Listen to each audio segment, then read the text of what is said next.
Bueno, zorionez, horrelako egoera batean bizi diren familiek oso, ez dakit, ez, euskararen egoera hori oso modu positiboan bizi dute, ez? Hau da, arnasgune bat da, etxea, herria, arnasgune bat da, eta hori oso ondo dago, eta oso, bueno, pozgarria da beraien ikuspegitik, baina egia da arnasgune horiek, euskeraz bizi diren giro horiek eta oso ahulak izaten direla.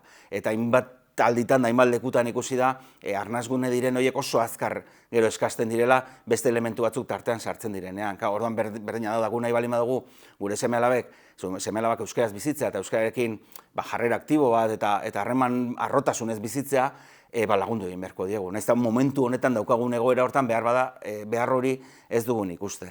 Orduan beharrezkoa dena da, gure seme-alabek euskara balio indartsuekin lotzea, ikusi arte euskara modernoa dela, etorkizunekoa dela, erakargarria dela, eta ez soilik tradizionala dela, edo txokoko gauza bat dela, ezik olako balioekin lotu behar dute, bizipenak behar dituzte, erreferente asko behar dituzte eta anitzak horrelako gauzekin lotzeko, eta hor gurasok badaukagu zeregin handia. Eta garrantzitsua da, adibidez, etxean euskararen lekua zaintzea, telebista euskaraz ere ikustea, irratian euskara jartzea, musika euskaraz jartzea, euskarazko ekitaldietara joatea, horrelako, zinema, antzerkia, horrelako gauzak behar dituzte, gero beraiek benetan euskararekin duten harremana aberatsa eta indartsua izateko, eta etorkizunean euskaraz erabiltzeko hautua egin behar duten egoeretan eta hori arrotasunez bizitzeko.